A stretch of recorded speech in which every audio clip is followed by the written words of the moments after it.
questions qu'on pose, le podcast.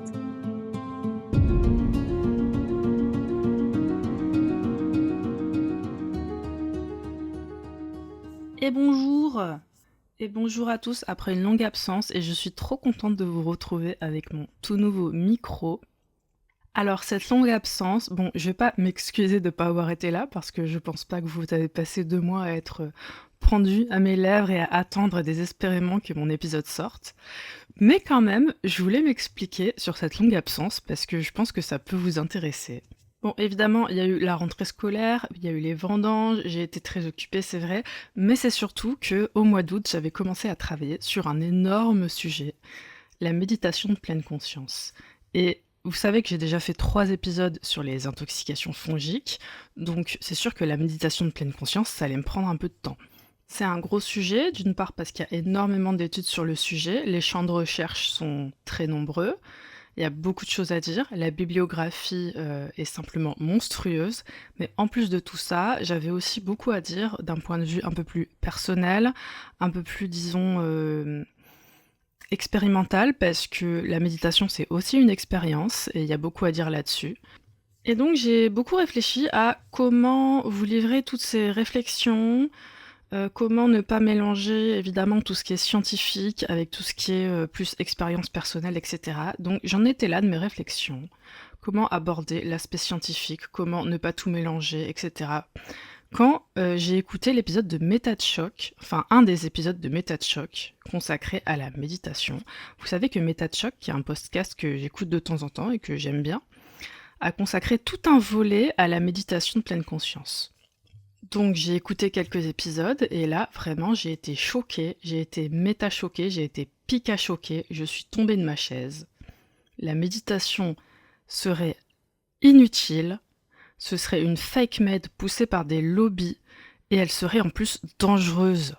Je me suis sentie complètement perdue puisque Méta de Choc est un podcast que j'ai toujours trouvé plutôt sérieux et donc je me suis dit, mais est-ce que je me serais leurrée?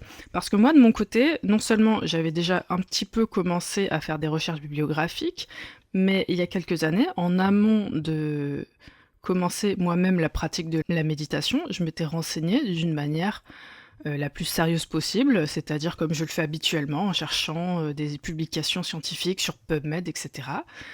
Et j'en avais gardé l'impression que même s'il y avait beaucoup d'études, que certaines étaient parfois un petit peu contradictoires, même si parfois il y avait quelques petits biais méthodologiques, notamment parce qu'il existe en réalité toute une variété de pratiques de pleine conscience qui sont parfois étudiées séparément ou ensemble, j'en avais quand même gardé l'impression que la méditation, ça avait des effets bénéfiques qui étaient quand même bien documentés scientifiquement, et que les thérapies par la pleine conscience avaient globalement fait leurs preuves, même s'il restait évidemment de la recherche à faire. Eh bien, d'après Méta de Choc, je m'étais complètement plantée. Donc, je me suis remise en question. Est-ce que c'était possible que je me sois laissée abuser par des études biaisées, peu rigoureuses? Est-ce que j'avais ignoré tout un pan de la recherche qui démontrerait des effets néfastes de la méditation, qui seraient dissimulés par des lobbies? Et donc, j'ai jugé nécessaire d'intensifier mes recherches. J'ai lu les études plus en détail, ce qui prend un temps fou. J'ai été plus rigoureuse, j'ai cherché la petite bête, à la recherche du moindre biais, de la moindre incohérence que je pourrais soulever dans tout ce que je lisais. Et je trouvais pas grand-chose. En fait, si, je trouvais plein de choses, mais pas du tout la même chose que Méta de Choc. Donc, j'ai recommencé à zéro, j'ai essayé de me renseigner spécifiquement sur les critiques de la méditation, sur les risques, sur les aspects potentiellement néfastes de cette pratique. Ce qui d'ailleurs, je vous le ferai remarquer, n'est pas une démarche vraiment scientifique. Normalement, on doit considérer l'ensemble de la littérature scientifique sur un sujet. Si vous cherchez spécifiquement à aller dans un sens, vous pourrez trouver des études qui vont dans votre sens. C'est ce qu'on appelle du cherry picking, cueillir des cerises en anglais. Et en utilisant une telle méthode, vous pouvez démontrer à peu près n'importe quoi. Mais il fallait quand même que je pousse mes recherches dans cette direction parce que ce que j'avais entendu était alarmant. Il fallait que j'en sache plus sur cet aspect de la méditation un peu plus négatif, qui est moins connu et moins étudié surtout. Et surtout, il fallait que je challenge mon point de vue, parce que c'est ça qu'on fait en science. On part pas avec des convictions en essayant de les conforter. Au contraire, on les confronte à la réalité scientifique. Donc, pour pas me perdre complètement, j'ai divisé mes recherches en 2 phases. D'un côté, j'ai fait une recherche globale sur la méditation, en cherchant les plus grosses études. Je vais vous expliquer le concept de niveau de preuve dans cet épisode, ça va être très intéressant. Mais comme il y avait beaucoup trop de littérature et que vraiment, je pouvais pas me renseigner sur tout et je pouvais pas tout lire, j'ai réduit cette recherche à un sujet qui m'intéresse particulièrement, les effets de la méditation de pleine conscience sur l'humeur, l'anxiété et la dépression, et aussi sur ce qu'elle peut apporter ou non à des personnes qui souffrent de TDAH. Parce qu'il fallait vraiment que je réduise le champ de mes recherches, sinon j'en aurais pour plusieurs années. Et ensuite, dans une deuxième phase, je me suis intéressée spécifiquement à tout ce qui est effet négatif de la méditation, risques, dangers potentiels, effets indésirables, parce qu'il fallait aussi que j'en sache plus sur ces fameux risques, sinon j'avais l'impression déjà de ne rien comprendre, et surtout je me disais que je pouvais éventuellement pousser en avant une pratique qui serait potentiellement dangereuse pour certaines personnes, ce que évidemment je ne voulais pas. Et vous allez voir qu'au fur et à mesure de mes recherches, il y avait une conclusion qui s'imposait, à partir d'une recherche vraiment rigoureuse, et même en ayant repris la même documentation que MetaChoc, j'en arrive à des conclusions qui sont très différentes. Et ça, comment c'est possible ? C'est une question que vous allez vous poser si vous écoutez les épisodes de MetaChoc sur la méditation et les miens. Mais je n'ai pas de réponse très claire.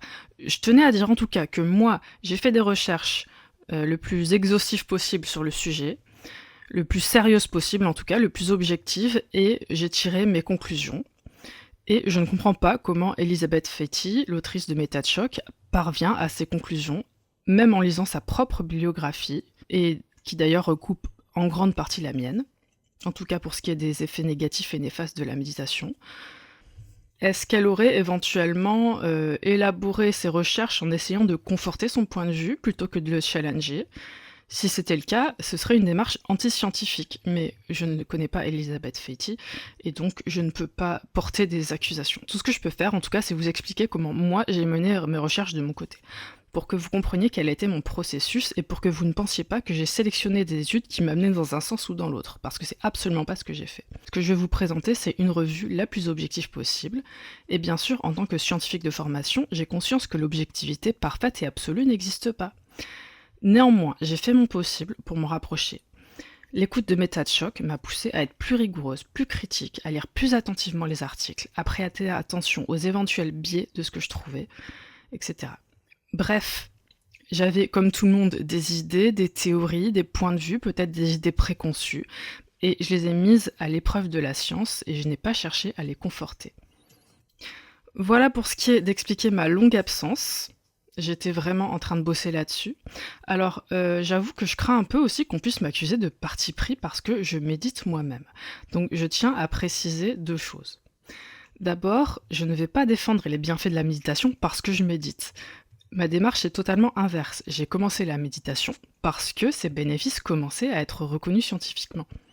Et je continue de la pratiquer alors que je n'aime pas vraiment ça, que c'est très difficile de m'imposer la discipline qui consiste à le faire tous les jours alors que j'ai évidemment 1000 choses plus intéressantes et passionnantes à quoi me consacrer, dont ce podcast.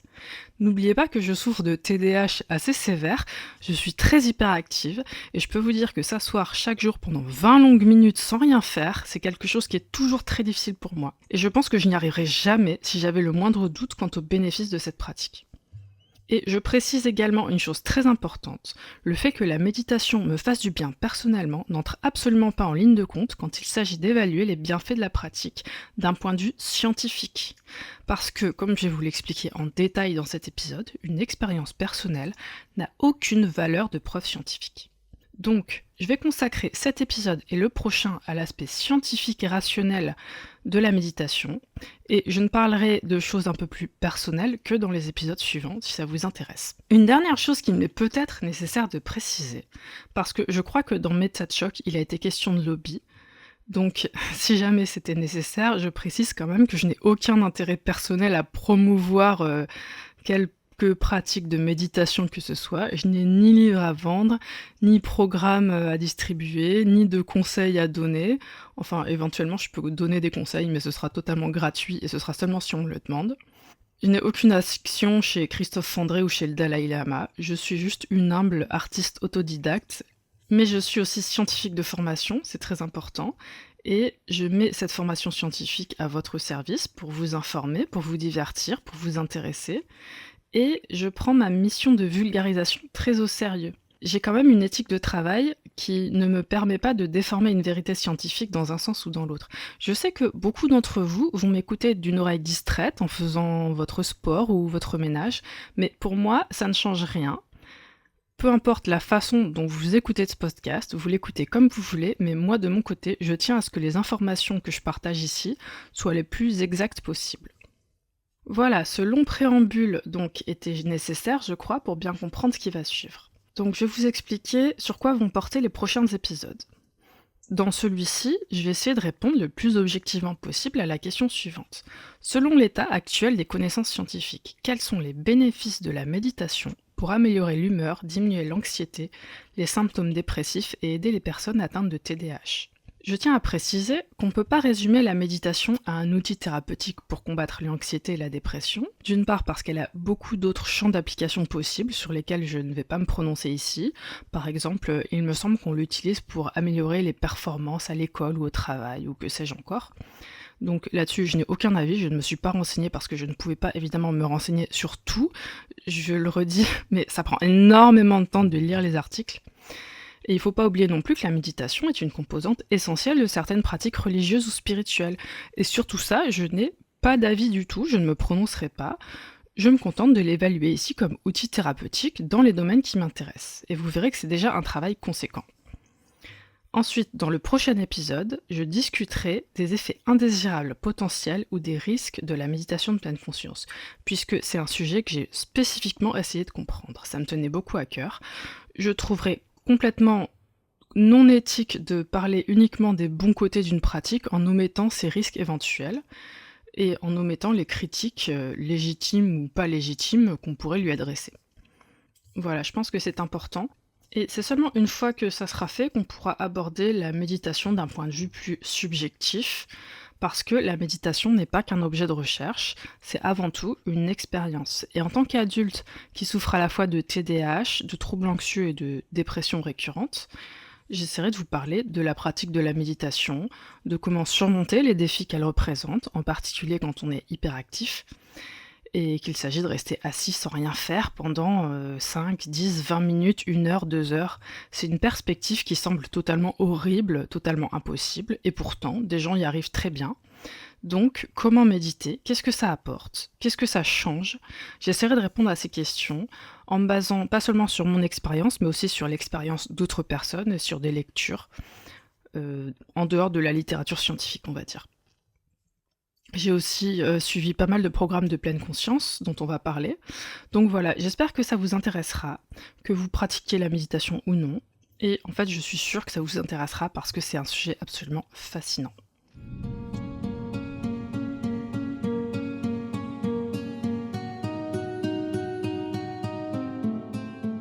Alors, j'ai l'impression de faire beaucoup de mystères, mais on va pas rentrer tout de suite dans le vif du sujet. Avant de vous parler des études sur la méditation, il faut que je vous donne une explication sur ce que sont les preuves en sciences et sur les différents niveaux de preuves qui existent. C'est très important pour que vous compreniez bien ce que valent les preuves scientifiques que je vais vous rapporter dans cet épisode et dans le suivant. Quand on affirme que quelque chose est prouvé scientifiquement, ça peut vouloir dire tout et n'importe quoi. Une étude peut parvenir à une conclusion et une autre étude à une conclusion différente, voire opposée. Donc voici un petit résumé. D'abord, les expériences personnelles ne constituent pas des preuves. On va dire que c'est le niveau 0 de la preuve scientifique. Ainsi, quand j'affirme que la méditation me fait du bien, ça ne prouve pas que la méditation soit bonne. Mais en réalité, ça ne prouve même pas que la méditation me fasse réellement du bien. Je pourrais très bien me leurrer, par exemple en ayant commencé la méditation en même temps que d'autres changements dans ma vie, et en attribuant mon mieux-être à la méditation. C'est ce qu'on appelle une attribution subjective. Retenez bien ce terme, il nous servira plus tard. Une attribution subjective, ça veut dire, moi personnellement, je pense que la méditation me fait du bien. Attention, je veux que vous compreniez bien la subtilité. Pour ma part, je suis persuadée que la méditation m'aide, mais quelle qu'en soit ma conviction, ça n'est pas et ça ne sera jamais une preuve scientifique. C'est mon expérience et mon opinion. Et d'ailleurs, à propos des opinions, sachez que même un expert peut avoir des opinions fermes sur un sujet, mais ces opinions d'experts ne constituent toujours pas des preuves scientifiques. Dans la littérature scientifique, on trouve ce qu'on appelle des rapports de cas. Par exemple, j'en ai lu beaucoup quand je faisais mes recherches sur les intoxications fongiques. C'était souvent des papiers assez sinistres, du genre une famille de 4 personnes est décédée après un repas de Lepiota bruneo incarnata. Dans ce cas, le rapport de cas explique le contexte de la consommation des champignons, l'espèce incriminée, comment chaque patient a été pris en charge, les symptômes et l'évolution, les éléments d'autopsie quand il y avait malheureusement un décès, etc. Les rapports de cas sont des papiers très instructifs et savoir que telle personne est décédée après avoir mangé tel champignon, comment ont évolué ses symptômes, ça peut aider à faire avancer le savoir sur les champignons vénéneux et sur les soins à apporter aux malades. Pour autant, un rapport de cas ne prouve pas grand-chose en lui-même. Je vous avais expliqué qu'on ne peut pas forcément effectuer un lien de causalité entre la consommation d'un champignon et le décès d'une personne. On a vu que ce lien n'est pas toujours certain. Un rapport de cas est un peu plus qu'une expérience personnelle, mais en réalité, pas tellement plus. Il faut être extrêmement prudent par rapport aux conclusions qu'on peut en tirer. Et s'ils étaient tous décédés d'une autre cause, par exemple? D'autant plus qu'un rapport de cas peut aussi porter sur un seul individu, et l'incertitude sera alors encore plus grande. Donc on va dire que c'est le niveau 1 ou plutôt 0,5 de la preuve scientifique. Ça apporte des éléments, mais ce ne sont que des pistes à investiguer, ce ne sont pas des preuves. Un peu au-dessus des rapports de cas, il y a les études observationnelles.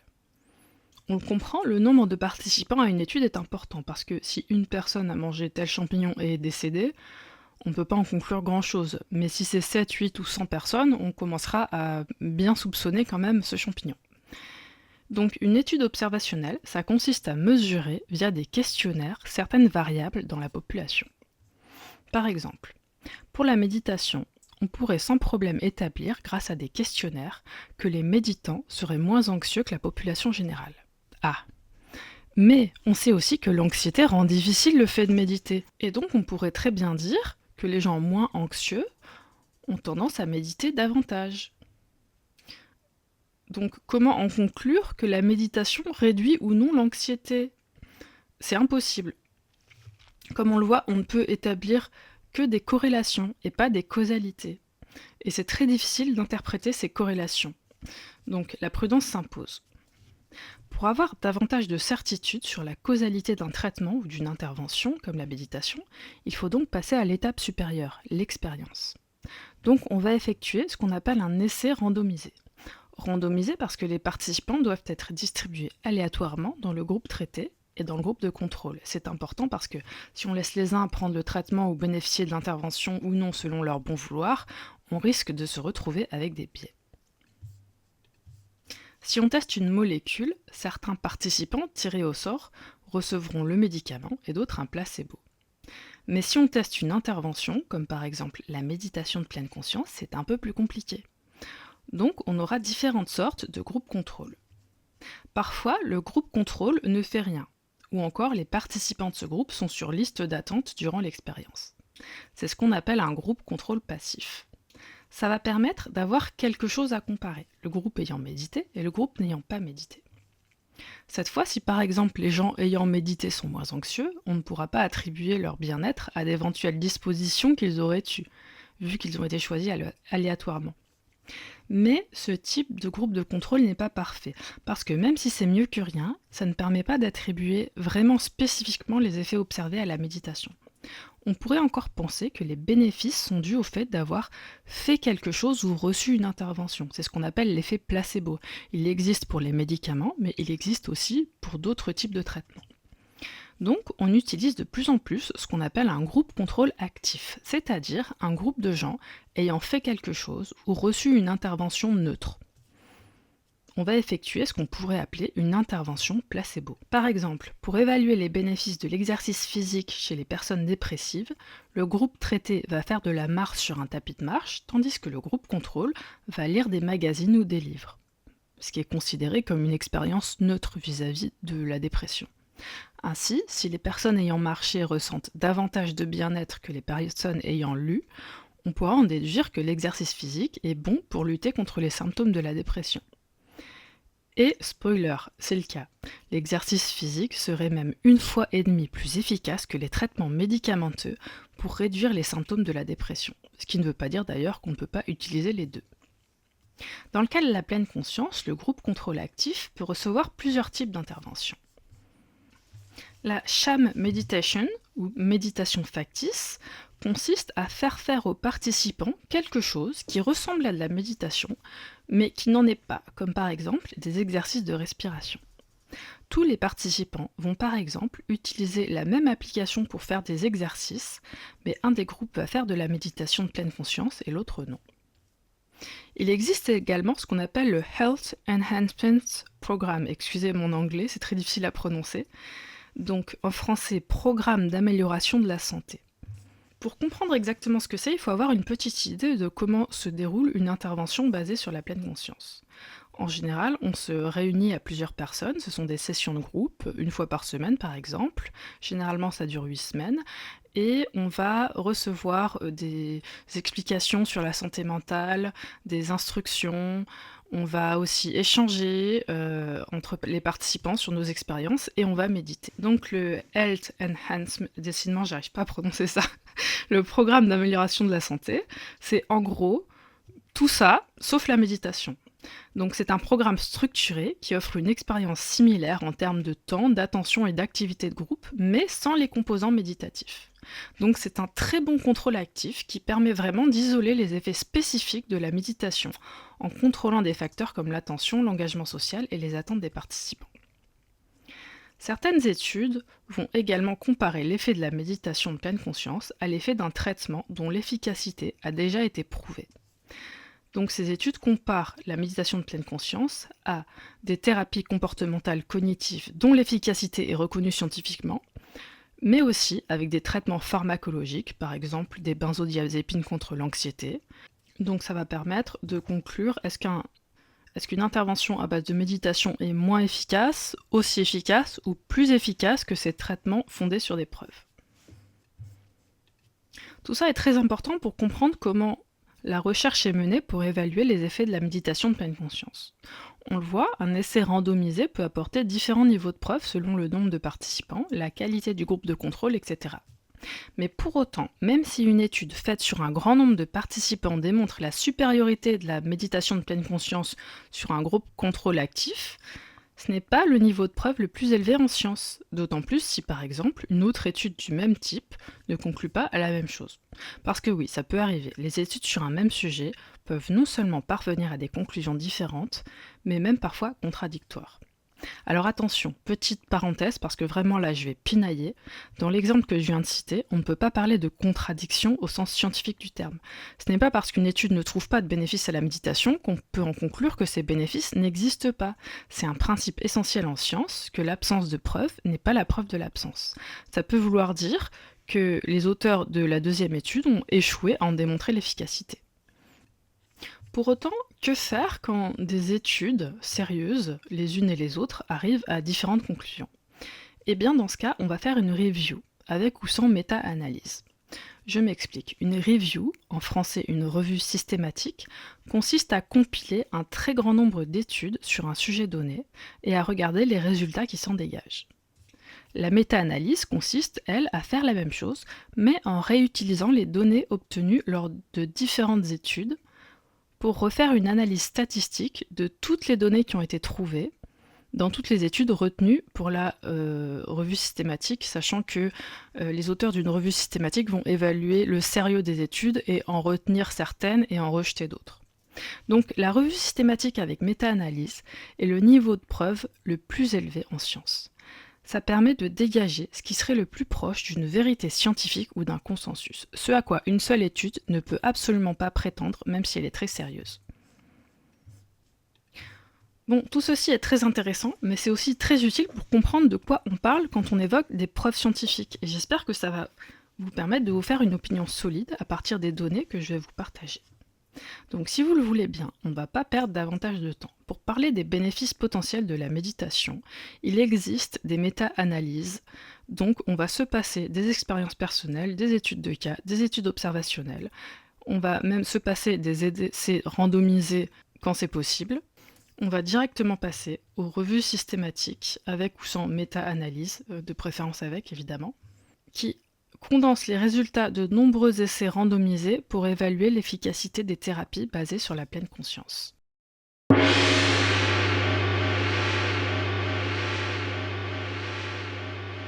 En 2018, Goldberg et collaborateurs ont publié dans Clinical Psychology Review une revue systématique avec méta-analyse compilant 152 essais randomisés évaluant les bénéfices de la méditation de pleine conscience, le tout portant sur 12 005 participants. C'est énorme.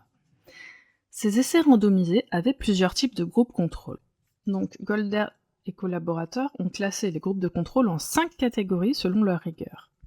1. Absence de traitement, ce qui correspond à ce que je vous ai expliqué comme étant un groupe contrôle passif. 2, 3 et 4, ce sont des groupes contrôle actifs, mais de différentes rigueurs, traitement minimal, contrôle actif non spécifique et contrôle actif spécifique. Et 5, c'est quand on compare les effets de la méditation de pleine conscience avec des TFP, des traitements fondés sur des preuves. Quels sont les résultats de cette gigantesque méta-analyse ? Eh bien, d'après elle, la pleine conscience est supérieure à ce qu'on trouve dans les 4 premières catégories de groupes de contrôle, donc supérieure aux groupes de contrôle passifs et actifs, et équivalente aux traitements fondés sur des preuves. Pour ce qui est du suivi à long terme, la pleine conscience est supérieure aux groupes contrôle passifs et actifs, et équivalente aux traitements fondés sur des preuves. Les preuves les plus solides, d'après les auteurs, concernent la dépression. La méditation de pleine conscience est efficace contre tout type de contrôle et équivalente aux traitements fondés sur des preuves. La douleur chronique, supérieure au contrôle, équivalente aux autres traitements fondés sur des preuves. Et le tabagisme, supérieur au groupe de contrôle et même supérieur aux traitements fondés sur des preuves. Pour les autres troubles addictifs, les résultats sont plus variables, mais les auteurs estiment que c'est prometteur. Les forces de cette méta-analyse sont qu'elle corrige plusieurs failles méthodologiques des recherches précédentes. Elle se base sur des comparaisons rigoureuses, elle porte sur un échantillon large, 142 études, elle étudie spécifiquement les symptômes des troubles clés, ciblés comme l'anxiété, la dépression, les troubles addictifs. Il y a aussi un contrôle des biais, avec une correction pour les biais de publication. Les critiques qu'on pourrait adresser à cette étude existent. Je vous ai dit, j'ai vraiment cherché la petite bête. Ce sont les suivantes. Les interventions étudiées dans les essais randomisés présentent une certaine hétérogénéité et du coup les résultats obtenus également. Mais ça n'empêche pas la validité statistique des résultats. Je vous rappelle qu'un résultat est valide si le risque alpha est inférieur à 5%, ce sur quoi je reviendrai en détail dans un autre podcast. Mais retenez en tout cas qu'on ne se contente pas de dire qu'un résultat est valide au doigt mouillé parce qu'on pense que c'est valide. Non, c'est un fait statistique et scientifique. Plus récemment, en 2022, c'est Chayadi et collaborateurs qui publient une méta-analyse dans PLOS ONE. Cette fois, il s'agit d'évaluer l'efficacité de plusieurs interventions basées sur la pleine conscience. Il existe plusieurs types de programmes thérapeutiques basés sur la pleine conscience. Cette review en évalue 3. Le MBSR, Meditation Based Stress Reduction, ou réduction du stress basée sur la pleine conscience, vise à diminuer le stress et l'anxiété chez la population générale. Il s'agit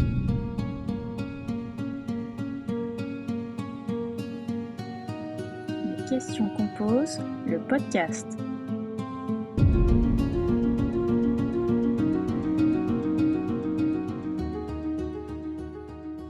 Et bonjour à tous après une longue absence et je suis trop contente de vous retrouver avec mon tout nouveau micro. Alors cette longue absence, bon je vais pas m'excuser de ne pas avoir été là parce que je pense pas que vous avez passé 2 mois à être pendu à mes lèvres et à attendre désespérément que mon épisode sorte. Mais quand même, je voulais m'expliquer sur cette longue absence parce que je pense que ça peut vous intéresser. Bon, évidemment, il y a eu la rentrée scolaire, il y a eu les vendanges, j'ai été très occupée, c'est vrai, mais c'est surtout qu'au mois d'août, j'avais commencé à travailler sur un énorme sujet, la méditation de pleine conscience. Et Vous savez que j'ai déjà fait 3 épisodes sur les intoxications fongiques, donc c'est sûr que la méditation de pleine conscience, ça allait me prendre un peu de temps. C'est un gros sujet, d'une part parce qu'il y a énormément d'études sur le sujet, les champs de recherche sont très nombreux, il y a beaucoup de choses à dire, la bibliographie est simplement monstrueuse, mais en plus de tout ça, j'avais aussi beaucoup à dire d'un point de vue un peu plus personnel, un peu plus, disons, expérimental, parce que la méditation, c'est aussi une expérience, et il y a beaucoup à dire là-dessus. Et donc j'ai beaucoup réfléchi à comment vous livrer toutes ces réflexions, comment ne pas mélanger évidemment tout ce qui est scientifique avec tout ce qui est plus expérience personnelle, etc. Donc j'en étais là de mes réflexions. Comment aborder l'aspect scientifique, comment ne pas tout mélanger, etc. Quand j'ai écouté l'épisode de Méta de Choc, enfin un des épisodes de Méta de Choc consacré à la méditation, vous savez que Méta de Choc, qui est un podcast que j'écoute de temps en temps et que j'aime bien, a consacré tout un volet à la méditation de pleine conscience. Donc j'ai écouté quelques épisodes et là vraiment j'ai été choquée, j'ai été méta-choquée, j'ai été pica-choquée, je suis tombée de ma chaise. La méditation serait inutile, ce serait une fake med poussée par des lobbies et elle serait en plus dangereuse. Je me suis sentie complètement perdue puisque Méta de Choc est un podcast que j'ai toujours trouvé plutôt sérieux et donc je me suis dit, mais est-ce que je me serais leurrée? Parce que moi, de mon côté, non seulement j'avais déjà un petit peu commencé à faire des recherches bibliographiques, mais il y a quelques années, en amont de commencer moi-même la pratique de la méditation, je m'étais renseignée d'une manière la plus sérieuse possible, c'est-à-dire comme je le fais habituellement, en cherchant des publications scientifiques sur PubMed, etc. Et j'en avais gardé l'impression que même s'il y avait beaucoup d'études, que certaines étaient parfois un petit peu contradictoires, même si parfois il y avait quelques petits biais méthodologiques, notamment parce qu'il existe en réalité toute une variété de pratiques de pleine conscience qui sont parfois étudiées séparément ou ensemble, j'en avais quand même gardé l'impression que la méditation, ça avait des effets bénéfiques qui étaient quand même bien documentés scientifiquement, et que les thérapies par la pleine conscience avaient globalement fait leurs preuves, même s'il restait évidemment de la recherche à faire. Eh bien, d'après Méta de Choc, je m'étais complètement plantée. Donc, je me suis remise en question. Est-ce que c'était possible que je me sois laissée abuser par des études biaisées, peu rigoureuses? Est-ce que j'avais ignoré tout un pan de la recherche qui démontrerait des effets néfastes de la méditation, qui seraient dissimulés par des lobbies? Et donc, j'ai jugé nécessaire d'intensifier mes recherches. J'ai lu les études plus en détail, ce qui prend un temps fou. J'ai été plus rigoureuse, j'ai cherché la petite bête, à la recherche du moindre biais, de la moindre incohérence que je pourrais soulever dans tout ce que je lisais. Et je trouvais pas grand-chose. En fait, si, je trouvais plein de choses, mais pas du tout la même chose que Méta de Choc. Donc, j'ai recommencé à zéro, j'ai essayé de me renseigner spécifiquement sur les critiques de la méditation, sur les risques, sur les aspects potentiellement néfastes de cette pratique. Ce qui d'ailleurs, je vous le ferai remarquer, n'est pas une démarche vraiment scientifique. Normalement, on doit considérer l'ensemble de la littérature scientifique sur un sujet. Si vous cherchez spécifiquement à aller dans un sens, vous pourrez trouver des études qui vont dans votre sens.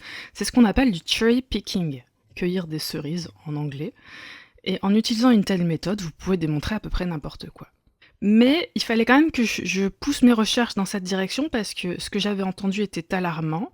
Il fallait que j'en sache plus sur cet aspect de la méditation un peu plus négatif, qui est moins connu et moins étudié surtout. Et surtout, il fallait que je challenge mon point de vue, parce que c'est ça qu'on fait en science. On part pas avec des convictions en essayant de les conforter. Au contraire, on les confronte à la réalité scientifique.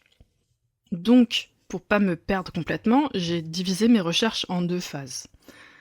D'un côté, j'ai fait une recherche globale sur la méditation, en cherchant les plus grosses études. Je vais vous expliquer le concept de niveau de preuve dans cet épisode, ça va être très intéressant. Mais comme il y avait beaucoup trop de littérature et que vraiment, je pouvais pas me renseigner sur tout et je pouvais pas tout lire, j'ai réduit cette recherche à un sujet qui m'intéresse particulièrement, les effets de la méditation de pleine conscience sur l'humeur, l'anxiété et la dépression, et aussi sur ce qu'elle peut apporter ou non à des personnes qui souffrent de TDAH. Parce qu'il fallait vraiment que je réduise le champ de mes recherches, sinon j'en aurais pour plusieurs années. Et ensuite, dans une deuxième phase, je me suis intéressée spécifiquement à tout ce qui est effet négatif de la méditation, risques, dangers potentiels, effets indésirables, parce qu'il fallait aussi que j'en sache plus sur ces fameux risques, sinon j'avais l'impression déjà de ne rien comprendre, et surtout je me disais que je pouvais éventuellement pousser en avant une pratique qui serait potentiellement dangereuse pour certaines personnes, ce que évidemment je ne voulais pas.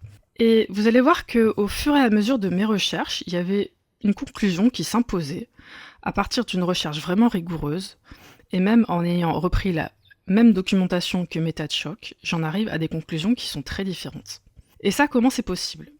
C'est une question que vous allez vous poser si vous écoutez les épisodes de MetaChoc sur la méditation et les miens. Mais je n'ai pas de réponse très claire.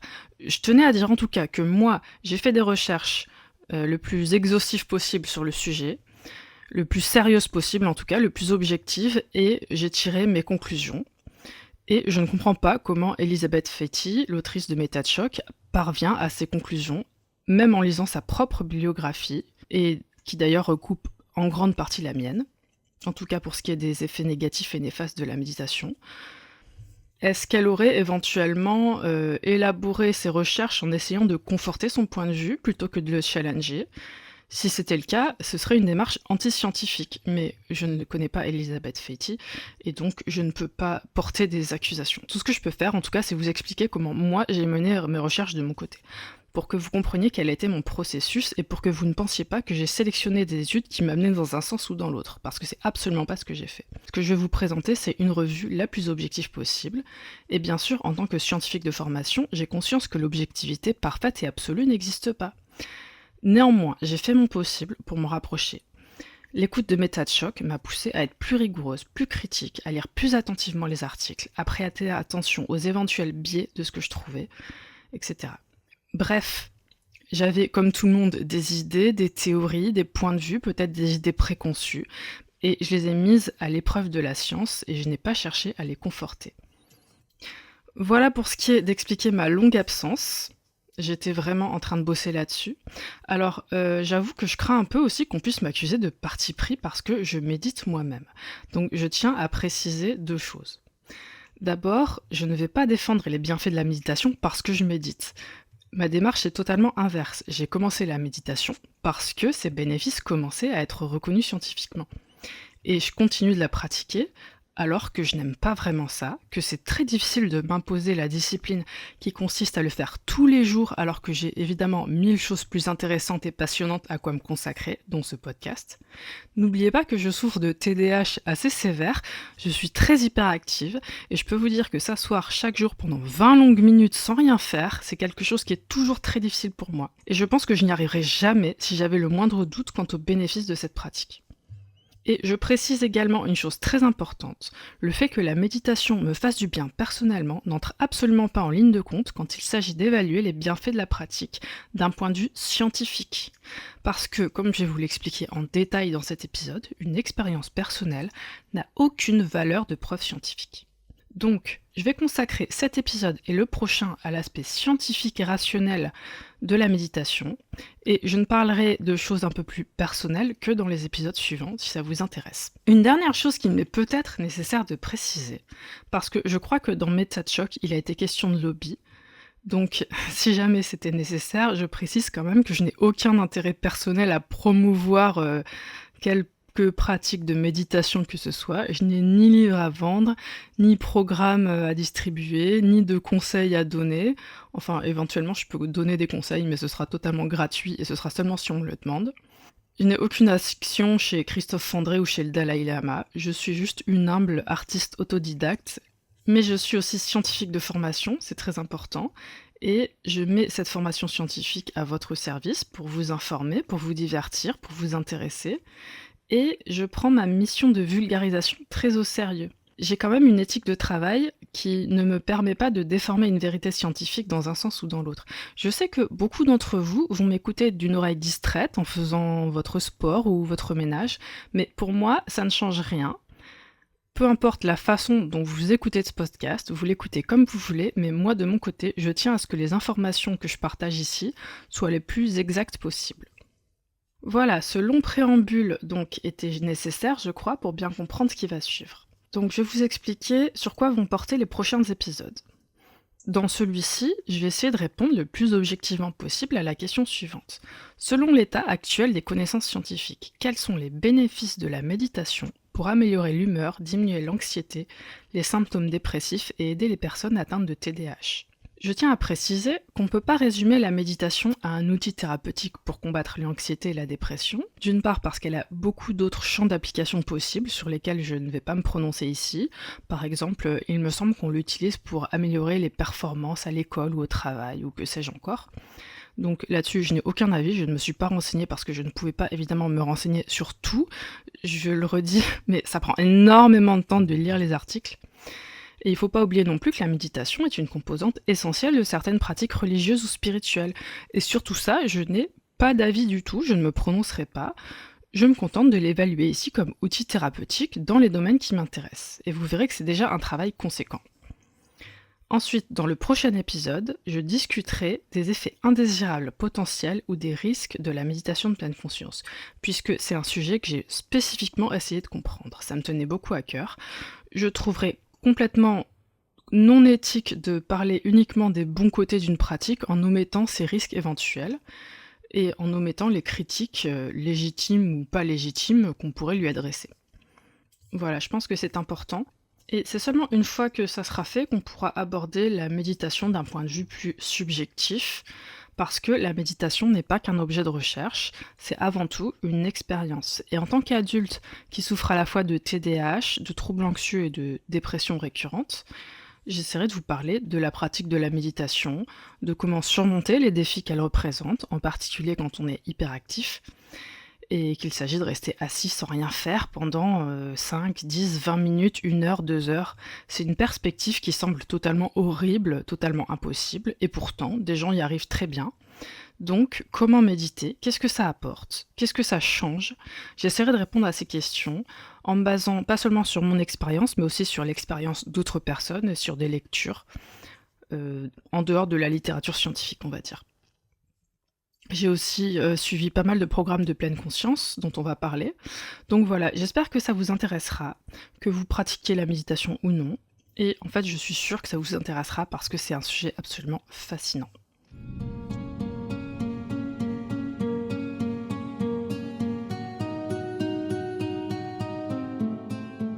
Alors, j'ai l'impression de faire beaucoup de mystères, mais on va pas rentrer tout de suite dans le vif du sujet. Avant de vous parler des études sur la méditation, il faut que je vous donne une explication sur ce que sont les preuves en sciences et sur les différents niveaux de preuves qui existent. C'est très important pour que vous compreniez bien ce que valent les preuves scientifiques que je vais vous rapporter dans cet épisode et dans le suivant. Quand on affirme que quelque chose est prouvé scientifiquement, ça peut vouloir dire tout et n'importe quoi. Une étude peut parvenir à une conclusion et une autre étude à une conclusion différente, voire opposée. Donc voici un petit résumé. D'abord, les expériences personnelles ne constituent pas des preuves. On va dire que c'est le niveau 0 de la preuve scientifique. Ainsi, quand j'affirme que la méditation me fait du bien, ça ne prouve pas que la méditation soit bonne. Mais en réalité, ça ne prouve même pas que la méditation me fasse réellement du bien. Je pourrais très bien me leurrer, par exemple en ayant commencé la méditation en même temps que d'autres changements dans ma vie et en attribuant mon mieux-être à la méditation. C'est ce qu'on appelle une attribution subjective. Retenez bien ce terme, il nous servira plus tard. Une attribution subjective, ça veut dire, moi personnellement, je pense que la méditation me fait du bien. Attention, je veux que vous compreniez bien la subtilité. Pour ma part, je suis persuadée que la méditation m'aide, mais quelle qu'en soit ma conviction, ça n'est pas et ça ne sera jamais une preuve scientifique. C'est mon expérience et mon opinion. Et d'ailleurs, à propos des opinions, sachez que même un expert peut avoir des opinions fermes sur un sujet, mais ces opinions d'experts ne constituent toujours pas des preuves scientifiques. Dans la littérature scientifique, on trouve ce qu'on appelle des rapports de cas. Par exemple, j'en ai lu beaucoup quand je faisais mes recherches sur les intoxications fongiques. C'était souvent des papiers assez sinistres, du genre une famille de 4 personnes est décédée après un repas de Lepiota, Bruneo incarnata. Dans ce cas, le rapport de cas explique le contexte de la consommation des champignons, l'espèce incriminée, comment chaque patient a été pris en charge, les symptômes et l'évolution, les éléments d'autopsie quand il y avait malheureusement un décès, etc. Les rapports de cas sont des papiers très instructifs et savoir que telle personne est décédée après avoir mangé tel champignon, comment ont évolué ses symptômes, ça peut aider à faire avancer le savoir sur les champignons vénéneux et sur les soins à apporter aux malades. Pour autant, un rapport de cas ne prouve pas grand-chose en lui-même. Je vous avais expliqué qu'on ne peut pas forcément effectuer un lien de causalité entre la consommation d'un champignon et le décès d'une personne. On a vu que ce lien n'est pas toujours certain. Un rapport de cas est un peu plus qu'une expérience personnelle, mais en réalité, pas tellement plus. Il faut être extrêmement prudent par rapport aux conclusions qu'on peut en tirer. Et s'ils étaient tous décédés d'une autre cause, par exemple? D'autant plus qu'un rapport de cas peut aussi porter sur un seul individu, et l'incertitude sera alors encore plus grande. Donc on va dire que c'est le niveau 1, ou plutôt 0,5 de la preuve scientifique. Ça apporte des éléments, mais ce ne sont que des pistes à investiguer, ce ne sont pas des preuves. Un peu au-dessus des rapports de cas, il y a les études observationnelles. On le comprend, le nombre de participants à une étude est important, parce que si une personne a mangé tel champignon et est décédée, on ne peut pas en conclure grand-chose. Mais si c'est 7, 8 ou 100 personnes, on commencera à bien soupçonner quand même ce champignon. Donc une étude observationnelle, ça consiste à mesurer, via des questionnaires, certaines variables dans la population.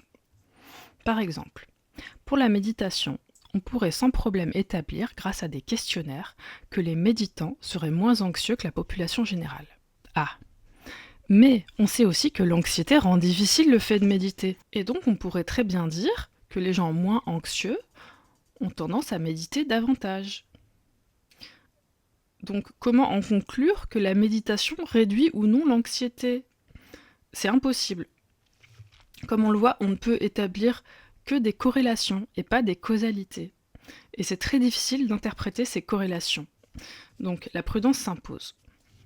Pour avoir davantage de certitude sur la causalité d'un traitement ou d'une intervention, comme la méditation, il faut donc passer à l'étape supérieure, l'expérience. Donc on va effectuer ce qu'on appelle un essai randomisé. Randomisé parce que les participants doivent être distribués aléatoirement dans le groupe traité et dans le groupe de contrôle. C'est important parce que si on laisse les uns prendre le traitement ou bénéficier de l'intervention ou non selon leur bon vouloir, on risque de se retrouver avec des biais. Si on teste une molécule, certains participants tirés au sort recevront le médicament et d'autres un placebo. Mais si on teste une intervention, comme par exemple la méditation de pleine conscience, c'est un peu plus compliqué. Donc on aura différentes sortes de groupes contrôle. Parfois, le groupe contrôle ne fait rien, ou encore les participants de ce groupe sont sur liste d'attente durant l'expérience. C'est ce qu'on appelle un groupe contrôle passif. Ça va permettre d'avoir quelque chose à comparer, le groupe ayant médité et le groupe n'ayant pas médité. Cette fois, si par exemple les gens ayant médité sont moins anxieux, on ne pourra pas attribuer leur bien-être à d'éventuelles dispositions qu'ils auraient eues, vu qu'ils ont été choisis aléatoirement. Mais ce type de groupe de contrôle n'est pas parfait, parce que même si c'est mieux que rien, ça ne permet pas d'attribuer vraiment spécifiquement les effets observés à la méditation. On pourrait encore penser que les bénéfices sont dus au fait d'avoir fait quelque chose ou reçu une intervention. C'est ce qu'on appelle l'effet placebo. Il existe pour les médicaments, mais il existe aussi pour d'autres types de traitements. Donc, on utilise de plus en plus ce qu'on appelle un groupe contrôle actif, c'est-à-dire un groupe de gens ayant fait quelque chose ou reçu une intervention neutre. On va effectuer ce qu'on pourrait appeler une intervention placebo. Par exemple, pour évaluer les bénéfices de l'exercice physique chez les personnes dépressives, le groupe traité va faire de la marche sur un tapis de marche, tandis que le groupe contrôle va lire des magazines ou des livres, ce qui est considéré comme une expérience neutre vis-à-vis de la dépression. Ainsi, si les personnes ayant marché ressentent davantage de bien-être que les personnes ayant lu, on pourra en déduire que l'exercice physique est bon pour lutter contre les symptômes de la dépression. Et, spoiler, c'est le cas, l'exercice physique serait même 1,5 fois plus efficace que les traitements médicamenteux pour réduire les symptômes de la dépression, ce qui ne veut pas dire d'ailleurs qu'on ne peut pas utiliser les deux. Dans le cas de la pleine conscience, le groupe contrôle actif peut recevoir plusieurs types d'interventions. La sham meditation, ou méditation factice consiste à faire aux participants quelque chose qui ressemble à de la méditation, mais qui n'en est pas, comme par exemple des exercices de respiration. Tous les participants vont par exemple utiliser la même application pour faire des exercices, mais un des groupes va faire de la méditation de pleine conscience et l'autre non. Il existe également ce qu'on appelle le Health Enhancement Program. Excusez mon anglais, c'est très difficile à prononcer. Donc en français, programme d'amélioration de la santé. Pour comprendre exactement ce que c'est, il faut avoir une petite idée de comment se déroule une intervention basée sur la pleine conscience. En général, on se réunit à plusieurs personnes, ce sont des sessions de groupe, une fois par semaine par exemple. Généralement ça dure 8 semaines, et on va recevoir des explications sur la santé mentale, des instructions, on va aussi échanger entre les participants sur nos expériences et on va méditer. Donc le Health Enhancement, décidément j'arrive pas à prononcer ça, le programme d'amélioration de la santé, c'est en gros tout ça sauf la méditation. Donc c'est un programme structuré qui offre une expérience similaire en termes de temps, d'attention et d'activité de groupe, mais sans les composants méditatifs. Donc c'est un très bon contrôle actif qui permet vraiment d'isoler les effets spécifiques de la méditation, en contrôlant des facteurs comme l'attention, l'engagement social et les attentes des participants. Certaines études vont également comparer l'effet de la méditation de pleine conscience à l'effet d'un traitement dont l'efficacité a déjà été prouvée. Donc ces études comparent la méditation de pleine conscience à des thérapies comportementales cognitives dont l'efficacité est reconnue scientifiquement, mais aussi avec des traitements pharmacologiques, par exemple des benzodiazépines contre l'anxiété.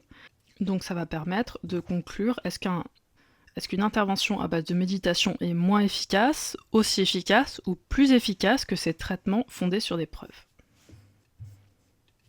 Tout ça est très important pour comprendre comment la recherche est menée pour évaluer les effets de la méditation de pleine conscience.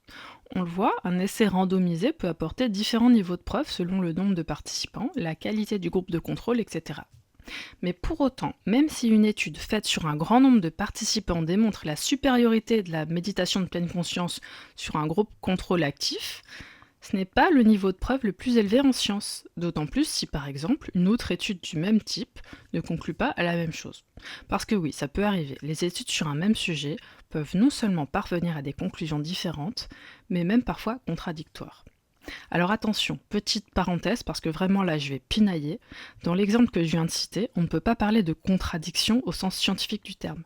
Ce n'est pas parce qu'une étude ne trouve pas de bénéfices à la méditation qu'on peut en conclure que ces bénéfices n'existent pas. C'est un principe essentiel en science que l'absence de preuve n'est pas la preuve de l'absence. Ça peut vouloir dire que les auteurs de la deuxième étude ont échoué à en démontrer l'efficacité. Pour autant, que faire quand des études sérieuses, les unes et les autres, arrivent à différentes conclusions ? Eh bien, dans ce cas, on va faire une review, avec ou sans